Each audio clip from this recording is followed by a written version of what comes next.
दिल्ली की सड़कों पर ऐसा सन्नाटा और ऐसा सौंदर्य दिल्ली का हमने कभी नहीं देखा।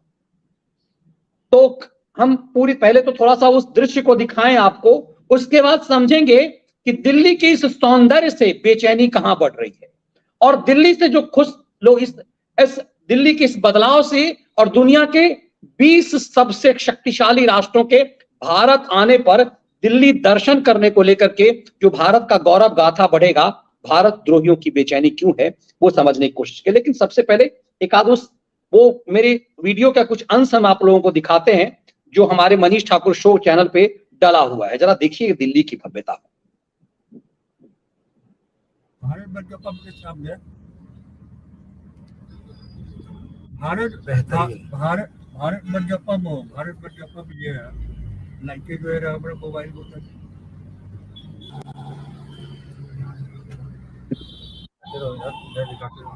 ओहो क्या सुंदर भारत मंडपम। ओहो दुनिया के 20 विकसित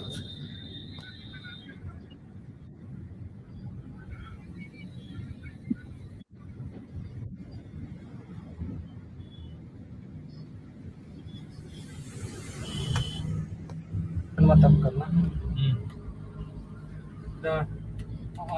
रात में 12 बजे बिल्कुल ट्रैफिक शून्य दिल्ली, खूबसूरत दुल्हन की तरह सजी हुई हमारी दिल्ली, दुनिया को दिखाने के लिए कि हम सुपर पावर की तरफ कैसे बढ़ रहे हैं, दुनिया को ये दिखाने के लिए सुप्रीम कोर्ट ऑफ इंडिया,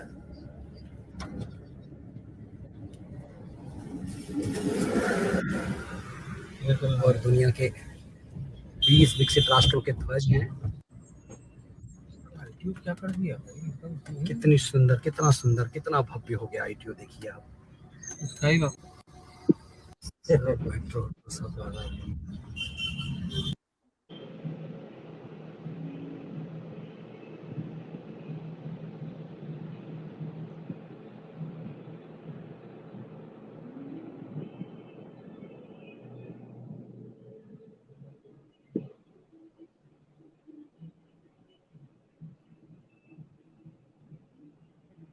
मैं जब दिल्ली अभी होकर के आ रहा था तो मुझे लग रहा था कि चूंकि इतने सालों से दिल्ली में रहना हुआ, ये दिल्ली का सौंदर्य और दिल्ली की भव्यता, खास करके जो भारत मंडपम है, कहा जा रहा है कि एक जगह इस तरह की वीआईपी व्यवस्था इतने लोगों की बैठने की और ऐसी दिव्यता, ये एकदम से ऑस्ट्रेलिया के अंदाज में है और दुनिया में सर्वश्रेष्ठ है।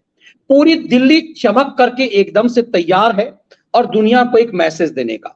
लेकिन सर G20 जो 20 दुनिया के सर्वश्रेष्ठ राष्ट्र के राष्ट्राध्यक्ष कल से 2.5 से 3 दिनों तक दिल्ली में होंगे, उसमें पाकिस्तान की बेचैनी दिखाई दे रही है। और जो चूंकि मेजबान देश होने के कारण भारत ने कुछ देशों को आमंत्रित किया है, उसमें बांग्लादेश भी है, तुर्की भी है, सऊदी अरब है, पड़ोसी पाकिस्तान गायब है। और ये लोग माहौल बना रहे थे। अभी आज देख रहे हैं आपको कि जब से हम और आप क्रिकेट, जब हमारा जब किशोरावस्था, जब हम क्रिकेट देखा करते थे, पाकिस्तान के साथ हमारे रिलेशन कैसे थे हम जानते। क्रिकेट के मैदान में जावेद मियांदाद का हमेशा किरण मोरे से झगड़ना, अजहरुद्दीन से झगड़ना, कपिल देव के साथ बदतमीजी करना। अब ये तस्वीर आ रही है कि बड़ा वो बहुत अच्छे हो गए हैं वो, और भारतीय क्रिकेटरों के साथ वो सूज बांध रहे हैं, जूते बांध रहे हैं, उनके साथ गलबैयां हो रही है। ये मैसेज देने की कोशिश खैराती कर रहे हैं कि पाकिस्तान के लोग बहुत अच्छे होते हैं। भारत ने जब से पाकिस्तान को साइड किया है, पाकिस्तान बर्बाद हो गया।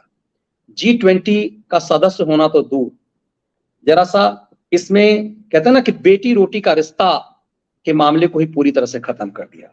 G20 की इस बैठक से भारत दुनिया को क्या संदेश दे रहा है? मनीष जी, भारत दुनिया को संदेश दे रहा है जो पिछले आजादी के बाद 76 साल में आज तक नहीं दिया गया था। आज तक नहीं दिया गया था। दर्शक जान लें कि ये सबसे 1947 के बाद 2023 ये भारत का सबसे भव्य, सबसे विशाल आयोजन है। पूरी दुनिया में इसकी चर्चा है। और क्यों है? ये सब 1999 से शुरू हुआ G20 का ये शिखर सम्मेलन होना, और आज ये भारत इसकी अध्यक्षता कर रहा है। तो मनीष जी, इससे पहले इतने भव्य पैमाने पर, इतने विशाल पैमाने पर, इतने व्यापक भौगोलिक विस्तार पे आज तक कोई भी G20 का सम्मेलन नहीं हुआ। अमेरिका में भी हो चुका, ब्रिटेन में भी हो चुका, कनाडा में भी हो चुका, ऑस्ट्रेलिया में भी हो चुका, लेकिन इतने व्यापक, इतने विस्तार के साथ और इतने भव्य पैमाने पर इसके आधे पे नहीं रहे। वो एक जैसे होते सम्मेलन, अंतरराष्ट्रीय सम्मेलन आप लोग देखते हैं हर जगह होते, तो वो हुए और समाप्त हुए, लेकिन भारत ने चौंकाया। और वो जो जिस पर ये खैराती बहुत कूदे थे, हमारे यहाँ कांग्रेसियों को बड़ी आग लग गई थी, उसी थीम को आज जब ये हम समापन की तरफ जा रहा भारत अपनी अध्यक्षता की, तो उसने उस थीम को पूरी तरह से प्रमाणित किया, उसने दुनिया को दिखाया कि हम इसको हमने ये थीम का नाम दिया था कि वसुधैव कुटुंबकम। तो पहले तो इनके आग ये लगी थी कि वो तो भारतीय संस्कृति का एक तरह से उन्होंने थीम ले लिया, कोई अंग्रेजी का, ईसाई का, मुसलमानों का इस्लामी थीम क्यों नहीं लिया, तो वो इनके लगी थी। लेकिन अब आज जब समझिए मनीष जी 16 नवंबर 2022 को भारत की अध्यक्षता शुरू हुई थी और 30 नवंबर 2023 को ये अध्यक्षता का कार्यकाल खत्म होगा भारत का। और इस दौरान अब तक जो है 185 से ज्यादा मीटिंगें हो चुकी हैं। और ये जो खत्म होगी, तो जिस दिन ये खत्म होगी तो ये जो पूरा प्रोग्राम बन चुका है कि इसमें 28 राज्यों, 7 यूटी जो यूनियन टेरिटरीज हैं, इनके 60 शहरों में 220 बैठकें हो चुकी होंगी इन G20 देशों की। और इसमें जो सबसे खास बात है कि ये केवल G20 तक भारत ने इसको सीमित नहीं रखा है। जब आप कह रहे हैं ना कि वसुधैव कुटुंबकम, उसको चरितार्थ किया कि मनीष जी इन जो 220 से कुछ ज्यादा, एक दो ज्यादा ही होगी बैठक, उनमें 125 देशों के 1 लाख से ज्यादा रिप्रेजेंटेटिव उनमें पार्टिसिपेट कर रहे हैं। ये बहुत बड़ी, ये समझिए बहुत बड़ी उपलब्धि है कि G20 को एक तरह से नरेंद्र मोदी ने इस दिल्ली के जो G20 का शिखर सम्मेलन है मनीष जी, उसको यूएनओ के समकक्ष ला के खड़ा कर दिया प्रदर्शन में, और उसकी भव्यता में, और उसकी विशालता में, उसके आकार में। तो ये नरेंद्र मोदी का स्टाइल है, और जिससे दुनिया भी भौचक और G20 देश भी भौचक है। आग जो लगी है जिनकी आप बात कर रहे हो, तो पाकिस्तान तो खैर वैसे कोई अपने यहाँ बुलाना नहीं चाहता, तो ऐसे मंच में कोई कैसे बुला लिया जाता उसको। आतंकवाद की जो सूची बनी उनमें टॉप 10 में वो, भिखमंगे देशों की सूची में सबसे टॉप 10 में वो, कर्जा लेने वाले देशों की सूची में दुनिया में टॉप 10 में वो। तो इस तरह के लोगों का मंच नहीं है ये G20। दरअसल को बताऊं कि मनीष जी दुनिया की 75% इकोनॉमी इन 20 देशों के पास है। 200 से ज्यादा देश हैं दुनिया में, तो 25% में पूरी दुनिया और 75% में ये 20 देश। और गर्व की बात है कि उन 20 देशों में हमारा भारत भी है, जो पांचवें नंबर पे, कभी चौथा हो जाता, कभी पांचवा। तो आग तो इनके ये लगी हुई है। आज जो देखिए पुतिन जो यहाँ पे नहीं आए G20 में, उसके अनेक कारण, और पुतिन ने पहली बार नहीं, पुतिन कई बार G20 की मीटिंग वो मिस की है उन्होंने, उनके अपने कारण होते हैं। एक अलग दुनिया है रूस की, और पुतिन का एक अलग अंदाज है शासन का। यूक्रेन के मामले में पुतिन फंसे हुए हैं इस समय, युद्ध में जो फंसा है। और दूसरा भी जो वैगनार का चीफ मार दिया गया, तो उससे और विवाद जुड़ गए हैं। तो संभवतः पुतिन ने इसीलिए इस मीटिंग को टाला। तो ये एक जो खैराती बहुत दिल्ली में ढोल पीट रहे हैं, कांग्रेसी बड़ा नाच रहे हैं जैसे कोई लड़के की बारात निकल रही हो, इस तरह से कि पुतिन नहीं आ रहा, शी जिनपिंग नहीं आ रहा। तो पुतिन का बड़ा स्पष्ट है, पुतिन ने अपना प्रतिनिधि भेजा है, प्रधानमंत्री मोदी से फोन पर बात भी की है। अब ये क्या बात की, ये तो सार्वजनिक नहीं की जा सकती, तभी उसने फोन पे बात की है। तो पुतिन का नाना वो पहले भी ऐसा कर चुके हैं, तो है। और शी जिनपिंग का जो नाना मनीष जी, वो पता चलता है कि कितना सफल हुआ है G20 का यह आयोजन। क्योंकि दर्शक ये जान लें कि ये G20 का सम्मेलन चाइना भी कर चुका है, बीजिंग में हो चुका है ये, संभवतः 2008 या 2009 में। तो नरेंद्र मोदी आईना दिखा देंगे उसको भी कि तुम्हारा जो शो था और हमारा जो शो है, तो जमीन आसमान का फर्क वो दिखेगा। तो उस बचने के लिए एक तरह से समझिए एम्बेरसमेंट से। और सबसे खास बात यह है कि ये जो मंच है, ये टोटल G20 का जो मंच है, इसमें अगर आप रूस को अलग कर दीजिए, ये तुर्की फुर्की एक आध छोड़ दे, तो पूरी तरह से एंटी चाइना मंच है ये G20 का ये।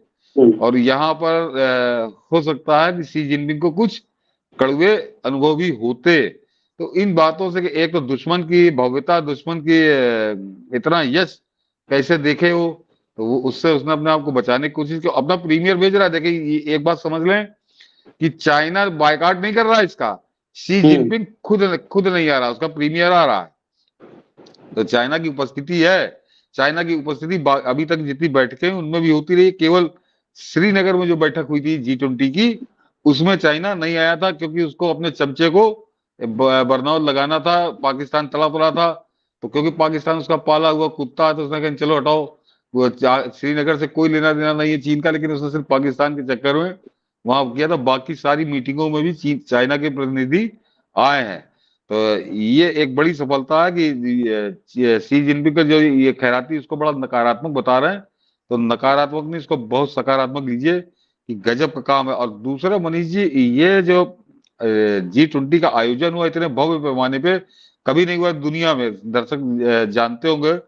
और लेकिन इसके जो परिणाम होंगे वो अद्भुत होंगे। हिंदुस्तान इस समय सामान्य स्थिति में नहीं है। हिंदुस्तान इस समय 2047 में टॉप 3 में आने की और जो गति है उससे कुछ लोग तो ये कह रहे हैं कि संभवतः टॉप 2 में आने की होड़ में शामिल है।